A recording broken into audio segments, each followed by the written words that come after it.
Langsung aja.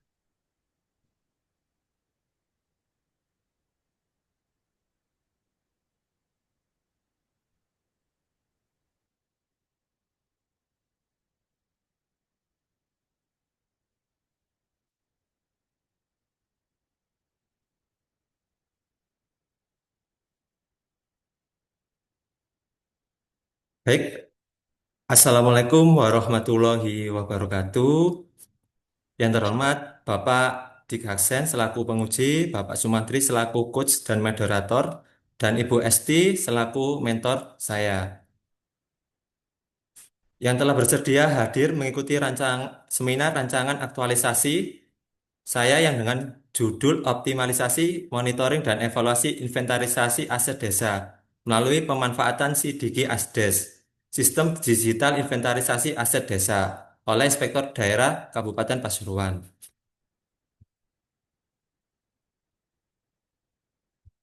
Sebelum pembahasannya lebih komprehensif, Bapak Ibu, izinkan saya memperkenalkan diri. Nama saya Muhammad Nafil Arfani atau Nafil dengan jabatan Pengawas Penyelenggaraan Urusan Pemerintahan Daerah Ahli Pertama di instansi Inspektorat Daerah Kabupaten Pasuruan.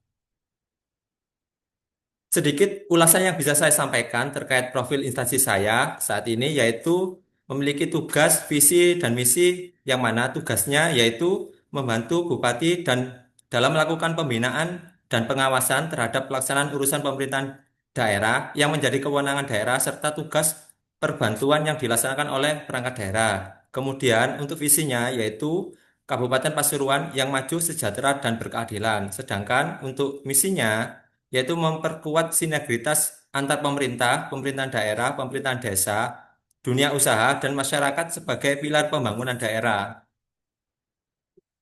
Tidak lupa, saya tidak lupa sebagai pengantar, saya sampaikan tupoksi saya sebagai PPUPD atau Pengawas Penyelenggaraan Usulan Pemerintahan Daerah yang terkandung di Permenpan RB nomor 26 tahun 2020 tentang jabatan fungsional PPUPD yang secara garis besar itu ada empat, Bapak Ibu.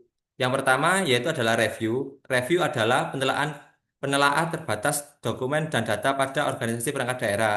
Kemudian untuk monitoring merupakan pemantauan pelaksanaan kegiatan pada organisasi perangkat daerah. Kemudian yang ketiga adalah evaluasi, ialah penilaian hasil dari capaian pada organisasi perangkat daerah. Kemudian pembinaan dan pemeriksaan adalah pemberian arahan dan pendampingan atau pengawasan mendalam atas kepatuhan pada organisasi perangkat daerah. Baik Bapak Ibu, terkait pengantar, saya rasa cukup untuk untuk lanjutan pembahasan yang lebih komprehensif. eh, di sini dari tiga isu yang bisa saya identifikasi. Yang pertama adalah isu kurang optimalnya inventarisasi aset desa. Kemudian isu kedua adalah indikasi markup belanja dan barang jasa di desa. Kemudian sulitnya koordinasi akibat keterbatasan data OPD dan binaan. Untuk kondisi saat ini di isu pertama yaitu adalah kartu inventaris barang atau KIB belum lengkap dan data manual tidak terintegrasi. Hal ini menyebabkan perbedaan data administrasi dengan fisik, kemudian pengawasan inventarisasi lemah, terus resiko kehilangan dan penyalahgunaan aset tinggi. Kemudian untuk isu yang kedua yaitu indikasi markup belanja desa dan jasa di aset desa ya dengan kondisi saat ini yaitu adalah harga pada RAB atau SPJ melebihi dari standar yang telah ditentukan oleh Kabupaten Pasuruan. Hal ini menyebabkan pengadaan manual kurang transparan, kemudian kerugian keuangan desa, kepercayaan publik menurun.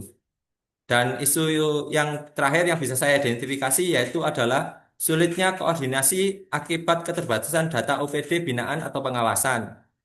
Kondisi saat ini database di OPD binaan belum ada. Hal ini menyebabkan klarifikasi sering terlambat, pengawasan tidak efektif, dan sinergi antara OPD rendah.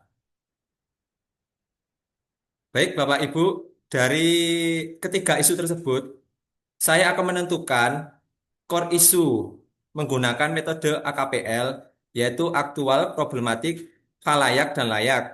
Yang mana dari analisis tersebut saya mendapatkan isu utama, yaitu kurang optimalnya inventaris aset desa dengan total nilai 18. Kemudian, setelah saya mendapatkan isu utama, saya menggali latar belakang dan menemukan bahwa aset desa merupakan sumber daya strategis yang harus dikelola secara tertib dan akuntabel untuk mendukung good village governor. Kemudian, inventarisasi aset desa telah diatur secara jelas melalui Permendagri nomor 1 tahun 2016 dan Peraturan Bupati nomor 12 tahun 2017. Kemudian pelaksanaan inventaris aset desa di lapangan saat ini masih belum optimal. Bisa ditandai dengan ketidaklengkapannya data dan ketidaksesuaian kondisi aset. Ini menurut pengalaman pribadi saya, Bapak Ibu. Kemudian, Inspektorat memiliki peran penting dalam pengawasan desa, namun monitoring dan evaluasi inventarisasi aset belum dilakukan secara berkelanjutan. Kemudian, terkait pemanfaatan teknologi informasi, itu menurut saya menjadi sebuah solusi yang inovatif untuk memperkuat pengawasan inventaris aset desa yang lebih efektif dan akuntabel. Nah, kemudian apabila saya telah memecahkan isu utama, maka apa sih dampak atau manfaatnya bagi individu, organisasi, dan publik? Bagi individu, yaitu maksudnya bagi individu saya, itu meningkatkan kompetensi pengawasan, pemahaman pengelolaan aset desa, serta internalisasi nilai ASN berhalak dan literasi digital. Kemudian, untuk organisasi, itu menjadi pemodel pengawasan inventari aset desa yang lebih efektif, berbasis teknologi, dan mendukung peningkatan tata kelola pemerintahan desa. Kemudian untuk publik atau masyarakat, ini untuk mendorong pengelolaan aset desa yang transparan, akuntabel, dan tata tertib administrasi untuk mendukung pelayanan dan pembangunan desa. Tapi, jika saya tidak memecahkan isu utama ini, maka dampak yang akan terjadi adalah yang pertama, potensi kehilangan aset desa akibat tidak adanya pengamanan administrasi dan fisik. Kemudian, resiko penyalahgunaan aset oleh pihak yang tidak berwenang. Kemudian, kesulitan dalam penyusunan laporan keuangan desa yang akuntabel dan transparan. Dan yang terakhir, adalah terhambatnya pengawasan dan monitoring aset desa untuk meningkatkan pendapatan asli desa. Untuk memecahkan isu utama, maka saya mencari akar penyebabnya menggunakan analisis fishbone diagram dan mendapatkan 12 akar penyebab masalah atau isu tersebut yang mana terkait sarana prasarana, yaitu belum optimalnya pemanfaatan teknologi informasi, kemudian belum tersedianya sistem informasi aset desa, kemudian ketergantungan pada pencatatan manual. Dan untuk sumber daya manusianya itu kurang kompetensi teknis aparatur desa. Kemudian terbatasnya pemahaman aparatur desa, rendahnya kesadaran aparatur desa terkait kebijakan dan pengawasan itu belum optimalnya pembinaan dan pengawasan dari pemerintahan daerah, yaitu inspektorat daerah, kemudian minimnya monitoring dan evaluasi berkala, dan yang terakhir keterbatasan peran pendampingan oleh APIP khususnya PUPD di inspektorat daerah. Dan untuk metodenya, akar permasalahannya yaitu pelaksanaan inventarisasi aset desa belum dilakukan secara berkala dan berkelanjutan. Tidak adanya standar format pencatatan desa, lemahnya mekanisme pengendalian internal desa. Dari 12 akar penyebab isu utama, saya menemukan, saya menentukan akar penyebab yang paling krusial, Bapak Ibu, dari dengan menggunakan metode USG dengan hasil yang menyatakan bahwasanya nomor 11 yaitu yang hasil akar nomor 11 minimnya monitoring dan evaluasi berkala inventarisasi aset desa dengan total nilai 14 sebagai akar penyebab yang paling krusial menurut analisis USG ini. Kemudian setelah saya menemukan akar permasalahan, saya mencoba menggali alternatif solusi dan alhamdulillah saya dapat 4 alternatif solusi yang bisa saya laksanakan. Tapi saya akan memilih salah satu yang paling efektif, efisien, dan ekonomis dengan menggunakan metode McNemar. Dan dari 4 itu ialah sosialisasi manual inventarisasi aset desa dengan total skor poin 7, kemudian penyusunan pedoman atau SOP inventarisasi aset desa dengan skor 9, kemudian pengembangan dan penerapan aplikasi inventarisasi aset desa itu totalnya poin 13, dan yang terakhir monitoring dan evaluasi konvensional atau kunjungan lapangan rutin dengan poin 8.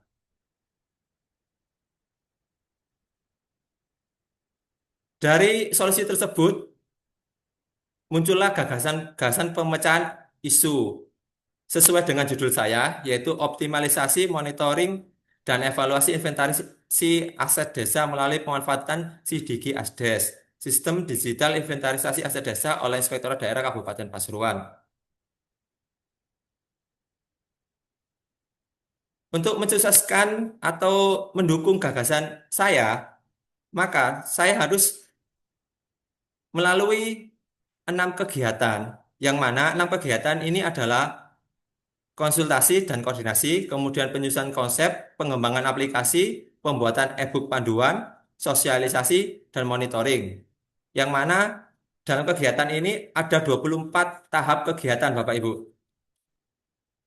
Yang pertama mulai dari membuat janji konsultasi dengan mentor, kemudian mempersiapkan bahan dan konsultasi, melakukan konsultasi, mencatat hasil konsultasi, meminta persetujuan, kemudian penyusunan konsep, ini mengidentifikasi kebutuhan data aset desa, apa aja yang bisa dimasukkan dalam aplikasi saya nanti, kemudian penyusunan format dan variabel inventarisasi, kemudian menyesuaikan dengan regulasi yang ada di Perbuk, kemudian terkait pengembangan aplikasi, tahapan kegiatannya yaitu adalah pembuatan aplikasi dengan spreadsheet, kemudian penginputan contoh data, melakukan trial and error, kemudian uji coba internal, kemudian mengintegrasikan dengan Google Site. Jadi biar jadi satu Pak Ibu, Google Spreadsheet-nya nanti. Kemudian merapikan tampilan di Google Sheet. Kemudian membuat panduan e-book. Yang pertama, menyusun kerangka dan sistematika e-book, kemudian menyusun materi panduan SIDIGI, memberi membuat contoh pengisian data aset desa, kemudian menambahkan gambar pada e-book, kemudian finalisasi dan penyimpanan e-book dalam format digital. Nah, nanti ini format digital ini saya buatkan link agar bisa diklik atau dilihat oleh perangkat desa yang mengisi, Bapak Ibu. Kemudian sosialisasi, ini saya membuat surat ke kecamatan, desa, kemudian mengirimkan surat ke kecamatan dan desa untuk pengisian aplikasi monitoring dan evaluasi ini, dan pendampingan pengisian ketika ada desa yang mengisi itu tidak mengerti, bisa saya dampingi begitu Bapak Ibu. Kemudian kegiatan terakhir monitoring, tahapan kegiatannya yaitu pemantauan data aset desa, apakah sudah benar yang mereka isi atau belum, bagaimana kelanjutannya gitu Bapak Ibu. Kemudian hasil inventarisasi analisis hasil inventarisasi ini nantinya apakah benar ada barangnya gitu. Saya analisis apakah mereka benar-benar sungguh menginput dengan benar sesuai bukti otentik yang ada. Dan yang terakhir adalah penyusunan rekomendasi. Ini kedepannya apabila ada masukan-masukan yang ada setelah habituasi, ini saya masukkan ke rekomendasi untuk aplikasi ini dapat terupdate terus dan pemanfaatannya agar berjalan terus gitu, Bapak Ibu. Dan yang terakhir, untuk implementasinya, saya membuat rencana jadwal aktualisasinya. Yang pertama pada tanggal 26 Januari sampai 7 Februari 2026 saya melakukan konsultasi dan koordinasi. Kemudian tanggal 1 Februari sampai 14 Februari 2026 penyusunan konsep. Kemudian tanggal 1 Februari sampai 21 Februari pengembangan aplikasi. Kemudian 1 Februari sampai 21 Februari pembuatan e-book panduan. Kemudian tanggal 22 Februari sampai 14 Maret saya melakukan sosialisasi. Kemudian yang terakhir sebelum seminar aktualisasi itu saya melakukan monitoring pada tanggal 1 Maret sampai tanggal 21 Maret. Baik, Bapak Ibu, sekian presen sekian pemaparan rancangan aktualisasi saya. Kurang lebihnya mohon maaf. Untuk waktu dan tempat saya kembalikan ke Bapak Sumantri selaku moderator dan coach saya. Ya, terima kasih Mas Nabil. Monggo Ibu Esti dipersilakan. Oke, terima kasih Bapak atas waktunya. Eh, Apa yang sudah disampaikan oleh Mas Nafil itu latar belakangnya berawal dari kita di wilayah kita itu ada sekitar 341 desa dan 24 kelurahan yang harus kita awasi selain di luar OPD dan OPD ya Pak. Nah, dengan kondisi yang seperti itu kami butuh waktu untuk dalam 1 tahun itu nggak bisa mencapai seluruhnya untuk pengawasan dan pembinaannya. Itu yang pertama. Yang kedua, dengan kita tahu sendiri Nun Sewu SDM-nya di desa itu kan apa istilahnya masih apa ya bukan di bawah rata-rata enggak sih, tapi biasanya kan SDM-nya lulusan SMP atau SMA. Nah, yang dimana mereka itu pengetahuan terkait dengan bagaimana menginventarisasi apa aset dan lain-lain ataupun pengelolaan keuangannya itu kurang. Nah, di satu sisi kami selaku pembinanya bersama dengan OPD terkait dalam hal ini DPMD maupun pihak kecamatan itu tidak bisa mengawasi atau pembinaan secara apa istilahnya terus menerus gitu karena dengan adanya ini dan kebanyakan yang terjadi di desa baik itu tentang pengelolaan keuangannya atau kan pengelolaan asetnya yang ada di desa itu masih kurang dalam artian apa ya masih ada terjadi markup yang disampaikan Mas Nafil itu juga benar.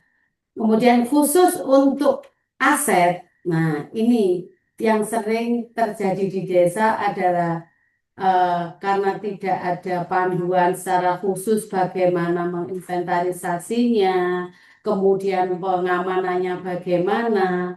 Nah, ini banyak sekali aset-aset itu yang akhirnya tidak diketahui keberadaannya. Itu mungkin untuk aset mesin dan lain-lain ya.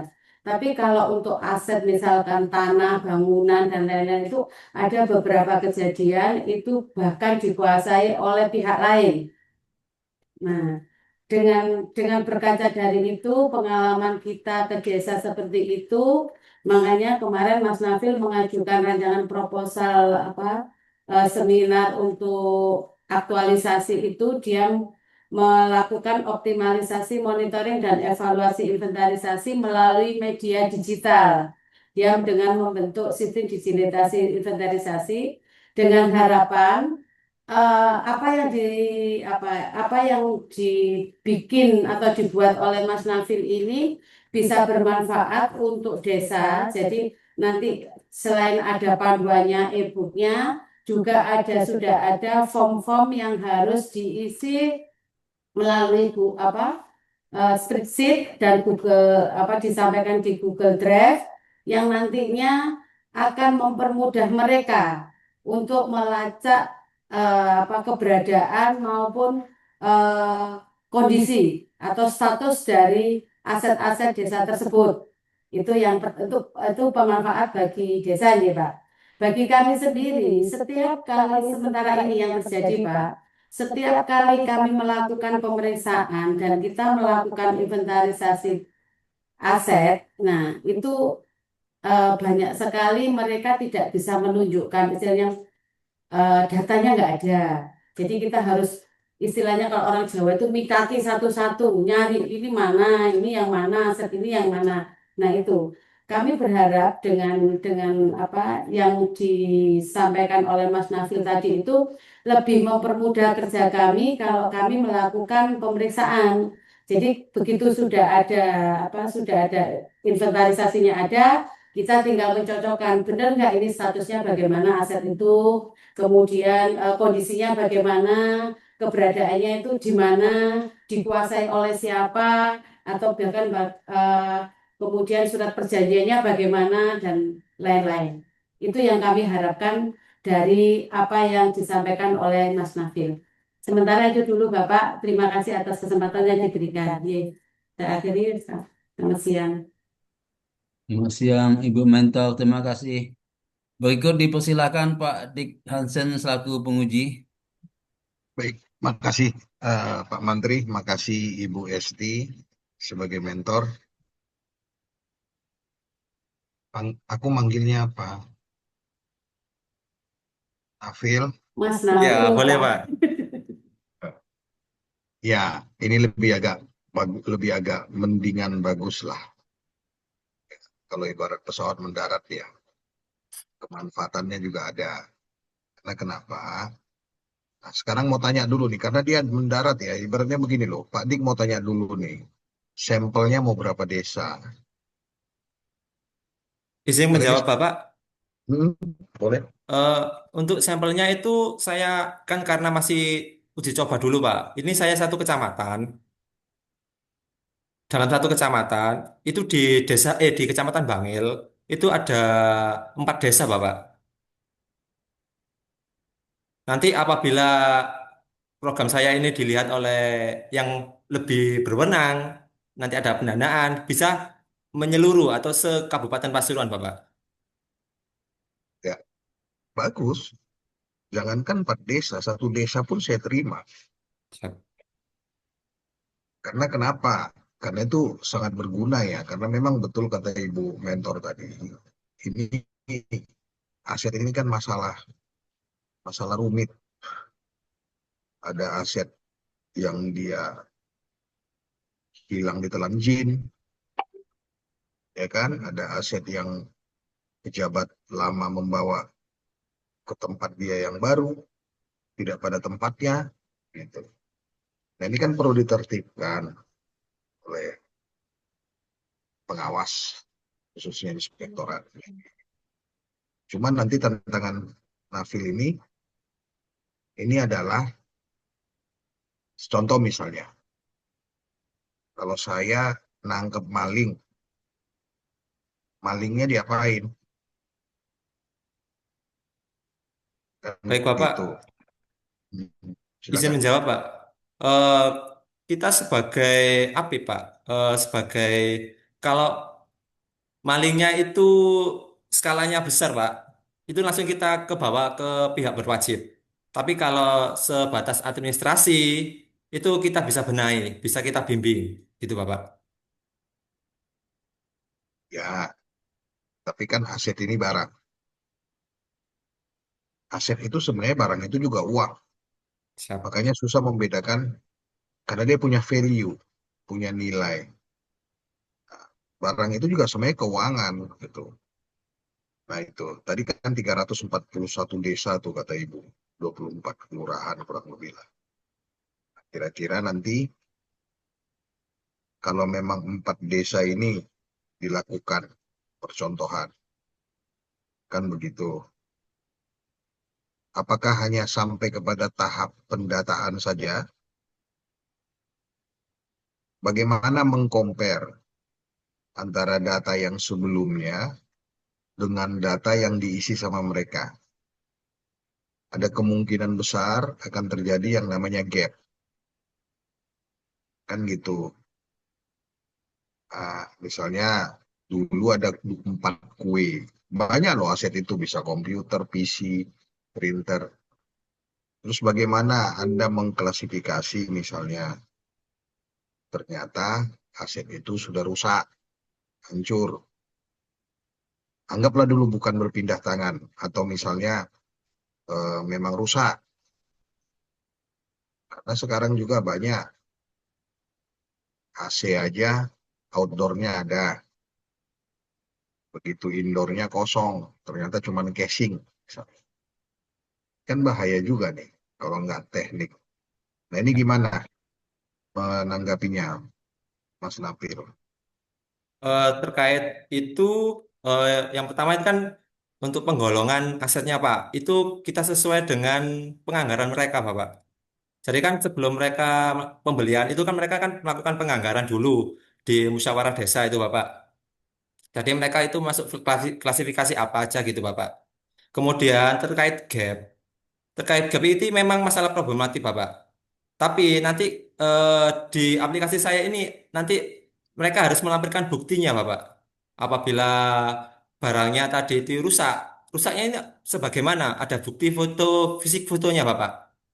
Gitu. Nanti apabila mereka tidak mengerti, bisa konsultasi dengan saya maupun dengan inspektorat sebagai selaku pembina dan pengawas. Gitu Bapak. Mas Napil mau berapa tahun mundur? Nggak mungkin Ya, kan? Nggak mungkin kan mau mau meminta data mereka asetnya misalnya kira-kira 10 tahun, 15 tahun yang lalu.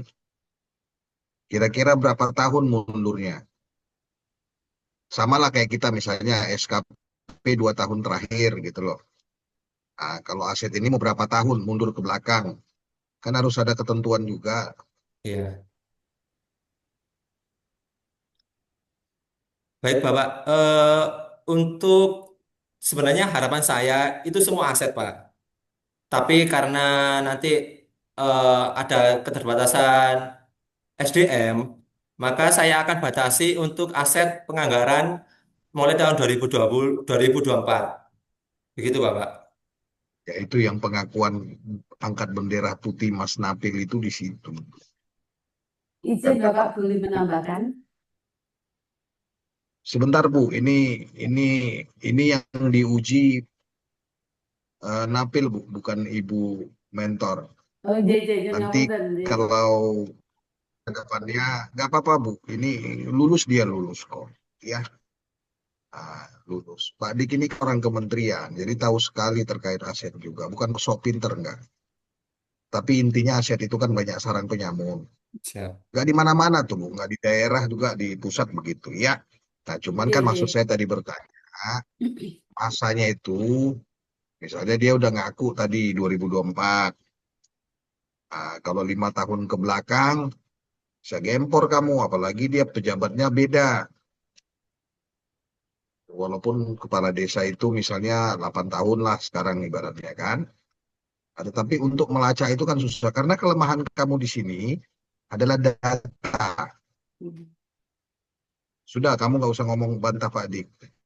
Karena kamu nggak punya data. Kalau kamu lakukan ini, kamu punya data 2 tahun, 3 tahun yang lalu, kamu lakukan ini kan kamu kan pembaharuan yang nggak dilakukan inspektorat, kamu lakukan Oh, siap. sekarang. Berarti data yang dapat kamu sekarang ini, kalau kata-kata halusnya, pemutihan. Hmm. Kalau yang kamu nggak punya data 2022, 2023, yang dapatnya 2024, ya apa boleh baut. Orang nggak ada, kriterianya nggak ada, sumber data yang validnya nggak ada misalnya. Tapi kalau memang ada, di desa tersebut silakan aja kamu lacak. Nah, terkait konflik, misalnya kepentingan juga, itu kan jadi bermasalah. Memindahkan barang yang sudah pernah berpindah, kan nggak segampang yang kita pikirkan, kecuali memang Siap. inspektorat yang didukung oleh kepala daerah memang gas untuk menindak-nindak hal seperti ini dengan memberikan rekomendasi. Kan gitu. Tadi kan dia di terakhir kan kamu bilang penyusunan rekomendasi. Berarti nanti Pak Dik mau lihat nih, 4 desa yang kamu bilangin itu ada rekomendasinya dari inspektorat. Kalau enggak, kamu asal ketik aja nih. Karena itu langkah-langkah kegiatanmu loh, Dek. Makanya tadi saya lihat langkah-langkah kegiatanmu finalnya adalah penyusunan rekomendasi atas data-data yang kamu dapat. Kira-kira apa nih untuk desa A, apa yang harus rekomendasinya? Datanya begini, kelengkapan kurangnya begini, yang tadinya segini.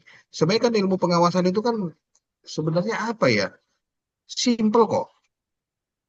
Apa yang distandarkan atau direncanakan, kemudian dilihat dari apa yang dihasilkan. Selisih dari itu namanya gap. Itulah tugasnya inspektorat. Gitu ya. Lagi dalam hal administrasi. Gitu kira-kira. Nanti kamu harus bisa. Nah, Ya. kamu bikin tadi pakai e-book. Ya. Tapi kalau saya bilang sih lebih maksimal pakai pendampingan. Oh Karena iya tadi Pak. sudah dibilang sama Bu Mentor juga, ini kan SDM. Kamu kasih e-book juga dia kalau misalnya nggak paham juga kan. Tapi kalau pendampingan, karena SDM-nya, maaf ya, memang betul. Karena ibu yang memulai SDM desa itu kan udah jelas kita ketahui. Jadi kalau tidak ada pendampingan, makanya tadi saya bilang kalau memang kamu bisa 2 desa saja, atau mau kamu 4 desa, monggo silakan. Yang penting, walaupun kecil targetmu, tapi nyata, fact, fakta, gitu ya. Nah, itu nanti yang Ya harus bisa Pak. kamu buktikan pada Pak Dik, Siap. gitu. Tapi itu pun deh, di balik itu semua ketika kamu sudah melakukan ini, itu sebenarnya harus didukung dengan regulasi. Ya, kalau tidak didukung oleh regulasi, itu namanya omon-omon. Karena memang penyelenggaraan pemerintahan kita baik pusat maupun daerah itu berdasarkan regulasi peraturan perundang-undangan yang berlaku. Ya, bukan sekedar hanya menjalankan kegiatan inspektorat tapi tidak punya kekuatan hukum, itu kira-kira ya. Nah, nanti tambahkan di langkahmu evaluasi. Apa yang bisa kamu gambarkan sekarang sebelum kamu melakukan CDG ASDES ini, apa yang terjadi? Ya kan? Kamu gambarkan dalam bentuk data. Tapi begitu kamu sudah melakukan 4 desa ini misalnya, apa yang sudah terjadi? Itu kondisi akhirnya. Nah, itulah yang namanya evaluasi. Kadang-kadang peserta lasar tidak tahu dia apa evaluasi. Dikiranya evaluasi itu digabungkannya dengan penyusunan laporan aktualisasi. Bukan, evaluasi itu dia punya kemampuan untuk menjelaskan kepada penguji bahwa ternyata ada penurunan atau peningkatan di dalam hasil aktualisasi dia. Begitu kira-kira deh. Siap. Paham ya? Sosialisasinya juga nanti silakan aja dalam bentuk apa. Tadi bilangnya materi. Saya nggak tahu materinya apa. PowerPoint. Untuk materinya itu terkandung dalam e-booknya tuh Pak. Jadi cara pengisiannya gitu. Iya, berarti mau melakukannya langsung, klasikal atau online. Untuk mempermudah itu saya akan melakukan melalui online Bapak. Jadi kan ada via WA gitu Bapak. Ya, Zoom atau gimana? Video call bisa Bapak. Video call WA. Persatu-satu, persatu desa atau sekaligus. Persatu desa bisa gitu. Ya, tapi nanti tertibkanlah yang namanya Siap. inventaris itu. Saya sudah ngelihat juga sih ada bobroknya juga. Jangankan di daerah sih. Kartu inventaris ruangan aja kir. Iya. Kalau Jogja itu sebenarnya ya nggak tahu juga, saya belum saya lihat itu. Yang nggak ada di kir itu kecoaknya ada berapa? Nggak ada itu. Sama cicaknya itu nggak dihitung. Cicak di dinding gitu. Nah, kadang-kadang kalau kita masuk ke instansi pemerintah, memang ada kartu inventaris barang KIB. Tapi kan semuanya itu tersatu, terintegrasi karena adanya data itu per masing-masing ruangan, namanya kartu inventaris ruangan. Kir, ada AC-nya satu dan sebagainya gitu ya. Siap. Nah, ini yang nggak boleh berpindah-pindah. Nah, kenapa orang-orang oknum-oknum itu tidak mau membuat kir? Supaya dia begitu pindah, nggak kedetek. Paling dia pakai barcode tuh. Suatu barang barcode. Nah, itu juga diperhatikan terhadap penghapusan barang. Itu pun penghapusan barang harus ada bukti, harus ada saksi di situ. Nah, namanya penghapusan barang gitu ya. Mungkin itu. Belum lagi kalau yang istilah-istilah DUM. Nah, itu biasanya dimanfaatkan oleh pejabat-pejabat zaman dulu, nggak tahu kalau zaman sekarang. DUM, inceran tuh biasanya mobil, bus,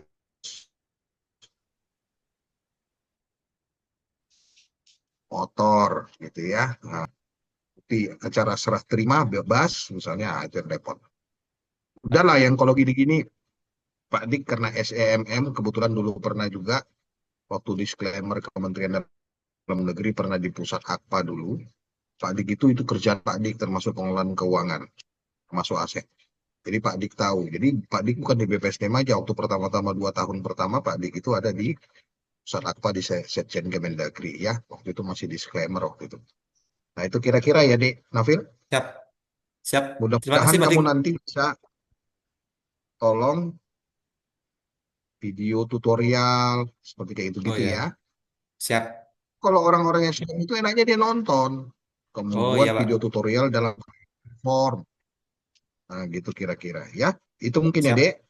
Siap, siap. Pakai Google Site dan sebagainya ya. Oke, itu aja mungkin, Dek, yang perlu Pak Dik. Pak Dik ini kalau rancangan nggak perlu terlalu banyak, tapi memberikan saran. Tapi gini nanti, kasih kasih ke teman-teman. Tak takut Pak Dik lupa. Nanti, kalau presentasi di laporan akhir yang kalau masih ketemu Pak Dik, pakai video kalian, video presentasi. Jadi kalian diem aja. Paling nanti kalian tambah. Ya, saya terus terang, jujur saja paling greget kalau generasi-generasi sekarang CPNS tidak bisa buat audio audio visual. Siap. Nah, itu penting ya. Oke, Pak Dik aja bisa kok buat video. Pemain TikTok sejati saya sama Instagram ya. Siap. Oke, itu aja mungkin namanya Nafil. Siap. Bu Esti, terima kasih. Mohon dukungan Iya, Bu ya, bukan mohon iya, pembelaan. iya, Intinya iya. dukung dia yang masih bisa saya tolerir ya Bu. Tapi kalau yang bersifat hanya prasyarat saja untuk CPNS, ya monggo aja. Silakan aja. Tapi kalau yang bisa saya koreksi, saya koreksi. Terima kasih. Saya kembalikan ke Pak Sumantri. Silakan Pak Mantri. Ya, terima kasih Pak Dik dan Ibu Mental. Kita lanjut yang terakhir nanti ya, masih sama Bu Esti nanti ya. Ya, Ya, Bapak. ya, mohon pendampingan selama masa habituasi eh, Ya. Ibu Esti. Saya cukupkan. Assalamualaikum warahmatullahi wabarakatuh. Waalaikumsalam. Waalaikumsalam.